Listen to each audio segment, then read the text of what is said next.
अस्सलामुअलैकुम dear viewers. हमारा आज का टॉपिक है क्या पाक कतर तकाफल इंश्योरेंस कंपनी से इंश्योरेंस करवाना जायज़ है या नहीं। ये एक सवाल है जो एक भाई ने पूछा है। वो कहते हैं, मैं जिस जगह जॉब करता हूँ ये इदारा अपने यहाँ काम करने वाले मुलाजमीन को सेहत की मद में इंश्योरेंस यानी पाक कतर तकाफल से करवा कर देता है। ये सहूलत मुलाजमीन के हामी भरने वाले लोगों पर होती है। इंश्योरेंस के लिए जो अप्लाई कर दे उसकी माहाना सैलरी में से मखसूस रकम कंपनी काटती है। इस सहूलत को कोई भी मुलाजिम साल बाद ख़त्म करवा सकता है।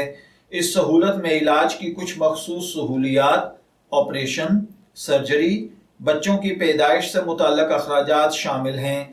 इसमें मुलाजमीन को रकम के एतबार से फ़ायदा है।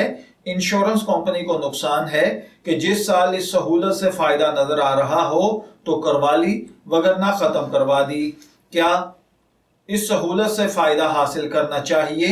नंबर 2, अगर ये जायज़ है तो किस तरीके से, और नाजायज़ है तो किस तरीके से। नंबर 3, अगर किसी मुलाजम को इस इंश्योरेंस सहूलत से कुछ माह बाद फ़ायदा नज़र आ रहा हो और वो सोचे कि बिल्कुल 1-2 माह पहले इंश्योरेंस के लिए अप्लाई करूं ताकि कम से कम पैसे कटें, जबकि इंश्योरेंस कंपनी ने बच्चे की पैदाइश के तयशुदा अखराजात मुकम्मल ही देने हैं, तो क्या ये जायज़ है या नहीं।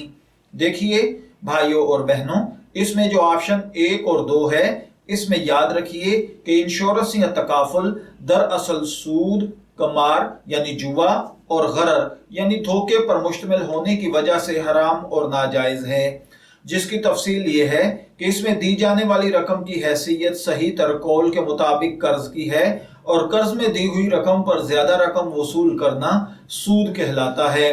और चूंकि इंश्योरेंस या तकाफुल में एक मखसूस रकम जमा कराने पर हादसे की सूरत में कंपनी इस रकम से जायद रकम देने की पाबंद होती है, इसलिए यह सूद होने की वजह से नाजायज है। इसी तरह जुआ इस अक़द मुआवजा को कहा जाता है जो मुबहिम हो, और चूंकि इस अक़द में नुकसान या हादसे की बुनियाद पर कंपनी जमा कराई हुई रकम से इजाफी रकम अदा करती है, जबकि नुकसान या हादसे का होना एक अम्र मुबहिम यानी गैर यकीनी गैर वाज़े होता है।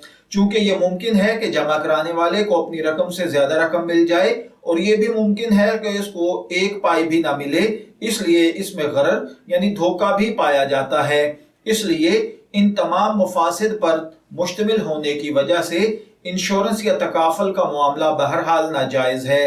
नंबर 3, कम पैसे जमा करवा कर ज्यादा पैसे वसूल करना, चूंकि सूद है इसलिए ऐसा करना भी जायज नहीं है। मैं दुआ गो हूं कि अल्लाह ताला हमें इन बातों को समझकर इनके मुताबिक अमल करने की तौफीक अता फरमाए। शब्बीर अहमद को इजाजत दीजिए, फिर हाजिर होंगे किसी नए टॉपिक के साथ। तब तक के लिए अल्लाह हाफिज।